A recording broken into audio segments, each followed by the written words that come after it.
Po flasim për Kitabu Tauhid të dietarit të madh gjithashtu Muhammed ibn Abdul Wahhab, Allahu më shëroft. Muhammed ibn Abdul Wahhab, Allahu më shëroft, vjen në një kohë që ishte shumë i përhapur shirku në botën islame. Profeti sallallahu alaihi wasallam ka njoftuar në hadith se Islami do të kthehet i huaj ashtu sikur se filloi, bada al-islamu ghariban wa sayaudu ghariban. Megjithëse librat e hadithit, librat e tefsirit, librat e hadithit, librat e dietarëve të umetit ekzistonin dhe lexoheshin, dhe në to përmendej domethënë format e shirkut, lutja duhet me u drejtu vetëm Allahut të lartësuar, tyrbet profetit sallallahu alaihi wasallam, pra varret e ngritura profetit sallallahu alaihi wasallam i ka sheshuar për tokë, ka dërguar me këtë mision dhe Ali ibn Abi Talib radhiyallahu anhu. Mirë po përhapen shumë forma shirku në botën islame, u ngritën tyrbe, njerëz që kërkonin ndihmë, shpëtim, shërim nga të vdekurit, që bënin tawaf tek varret, që zotoheshin për varret, që prisnin kurban për varret. U përhapen forma të ndryshme shirku. Njerëz që besonin se të vdekurit apo evlijat apo profetët veprojnë në gjallësi. Ai që drejton punën e gjallësisë, që vepron në gjallësi, është vetëm Allahu subhanahu wa taala. Nuk përfiton koha këtu për fol për çështjet e tauhidit, për format e shirkut, domethënë në mënyrë të hollësishme, por shirku u përhap te i mase. Allahu subhanahu wa taala i bëri mirësi këtë dietarit s'parit kuptonte çështjet e tauhidit. Ai ka lexuar librat e Ibn Taymiyes, librat e Ibn Qayyimit dhe librat e dietarëve të umetit, tefsirin e Ibn Kathirit, tefsirin e Ibn Jarir at-Tabari dhe të tjerë.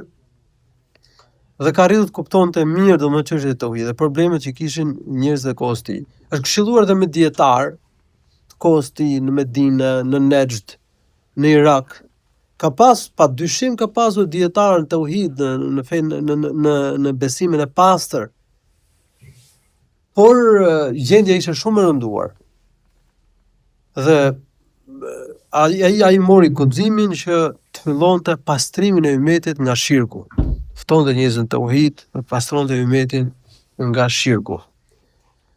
Në këtë drejtim, në këtë kuadër, ai ka bërë librin Kitabu Tauhid, është një libër unik në fushën e vet. S'është hartuar ndonjë libër si ky, domethënë në këtë tematik para këtij libri. U kuptohet që nevoja për përpilimin e një libri të tillë në këtë mënyrë ka lindur shekujt e fundit, pasi u përhap shumë shirku, tyrben, për shkak të sekteve të shiizmit dhe sekteve të sufizmit. Ma përpara, alhamdulillah, në shekujt e parë, s'kishte shirk mes muslimanëve. Pastaj filloi të përhapet shirku, por përsëri dietarët këshillonin, i mësonin njerëzit, i paralajmëronin njerëzit, ndërsa shekujt e fundit pati përhapje shumë të madhe. Shirku lindi nevoja, domethënë për bërjen si libër të tillë. Në këtë libër ka folur për rëndësinë e tauhidit, rëndësinë e thirrjes në besimin e pastër. Përmendet në të kuptohet, domethënë përmenden llojet e tauhidit, po jo kështu domethënë të renditura në këtë mënyrë, domethënë ky lloj, ai lloj. Përmenden në të forma të ndryshme të shirkut, format e llojet e shirkut të madh, format e shirkut të vogël. Gjithashtu dhe mënyra dhe rrugët që çojnë në shirk, dhe se si bllokohen mënyrat dhe rrugët që çojnë në shirk, qoftë në shirkun e madh, ato gjëra që çojnë në shirk, gjërat që konsiderohen shirku vogël, pra janë sqaruar imtësisht në këtë libër. Mënyra që ndjek Muhammed ibn Abdul Wahhab, Allahu më shëroft, në këtë libër, është stili Imam Bukharit. Pasi ai sjell ajete, sjell hadithe, u ve temën, titullin, pastaj sjell ajete, sjell hadithe, pastaj përmend dobit që dalin nga ajetet dhe nga hadithet. Shpesh herë përmend edhe qëndrimet të selefëve të këtij ummeti, që i ka marrë nga tefsiri Ibn Jarir at-Tabari ose tefsiri Ibn Kathirit, apo nga tefsire të tjera të dietarëve të ummetit. Është provuar që ky libër është dhënë kundërshtarëve të tauhidit, njerëz që urrejnë Muhammed ibn Abdul Wahhabin, sepse kur filloi thirrën tauhid ka pas shumë kundërshtar, njerëz që kërkonin të ruanin pozitën, karrierën, privilegjet, shehler, idhtar të sekteve, pra u ngjall shumë urrëtie dhe shumë kundërshtim ndaj tij. Nuk doshin që të shembeshin tyrbet nuk doshin që të bënin ndryshim, nuk doshin që të përmirësohej gjendja dhe njerëzit i ktheheshin tauhidit të pastër. Dhe prandaj është provuar tek njerëzit që shprehin urrëtie për Muhammed ibn Abdul Wahhabin, Allahu mëshiroft, që t'u jepë ky libër, Kitabut Tauhid. U është thënë atyre që urrënin, çmendim ke ta lexosh këtë libër?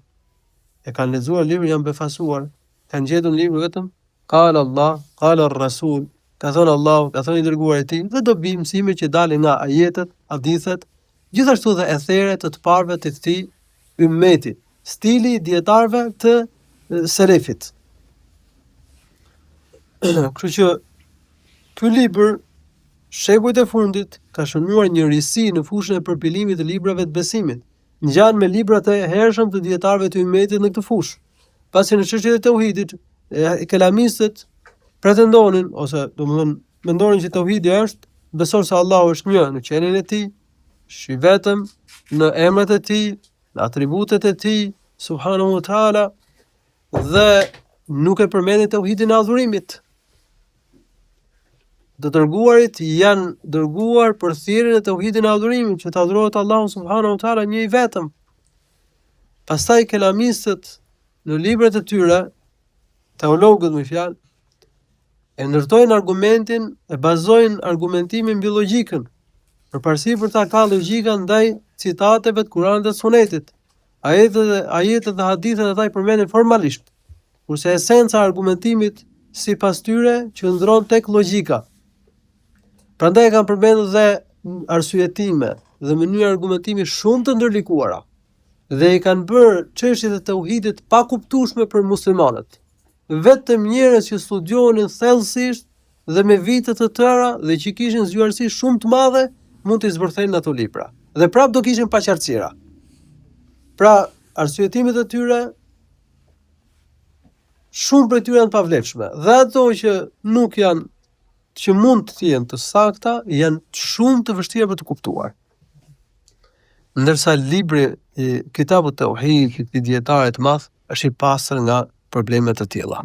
Ajete, hadithe dhe mësime që dalin, pra ai e ka thjeshtuar çështjen e domethënë njohjes së tauhidit. Duke referuar Kur'an dhe Sunetit, ne kuptojmë tauhidin shumë lehtë, shumë thjesht. Është çështja kryesore e fesë dhe nuk ka se si të mos jetë e lehtë dhe e qartë dhe e kuptueshme për gjithë njerëzit.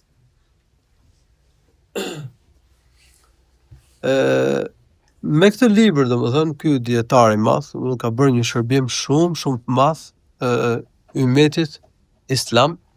Ky është libri më i shquar që ka bërë, domethënë, se ka bërë edhe vepra të tjera dhe libra të tjera, Muhammed ibn Abdul Wahhab, Allahu mëshiroft, por ky është libri më i rëndësishëm dhe më i shquar i tij, që ka një përhapje shumë gjerë. Ka bërë edhe librin 3 parime që është përkthyer, dhe ky është libër përsëri i rëndësishëm, që flet për 3 parime, 3 pyetje që do t'i bëhen njeriu në varr. Por gjithsesi për çështjet e tauhidit, për llojet e shirkut, për format e shirkut, e ka trajtuar çështjen në librin Kitabut Tauhid. Sheikh Muhammed ibn Abdul Wahhab, Allahu mëshiroft, në këtë libër nuk ka sjell diçka nga vetja e vet, sepse kundërshtarët thoshin që ky ka sjell diçka të re. Ky pretendon që gjithë dietarët kanë qenë humbje, gjithë ummeti ka qenë humbje, dhe e akuzonin si xhavarix. Por në të vërtetë ai nuk ka sjell diçka të re.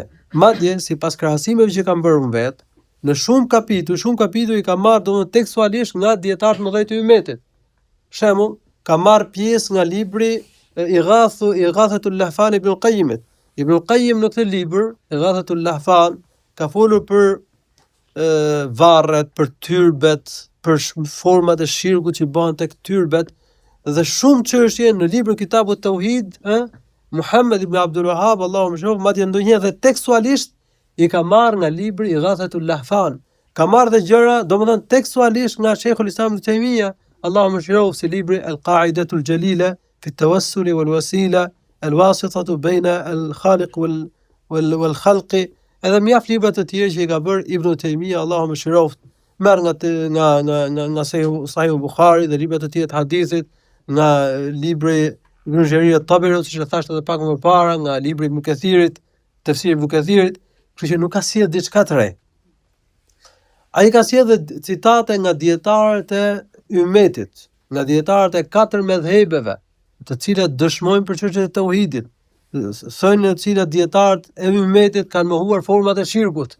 Dhe ka thënë për çështjet, unë nuk e quaj qafir muslimonin vetëse nëse ka ixhma të ummetit për ta bërë atë kafir. Çështje në të cilat ka ixhma të ummetit se njeriu quhet qafir. Prandaj dhe akuza që ai ka qenë xhavarix apo ai që ka bërë qafira muslimanët në mënyrë të tepruar pa drejt nuk qëndron, nuk është e saktë.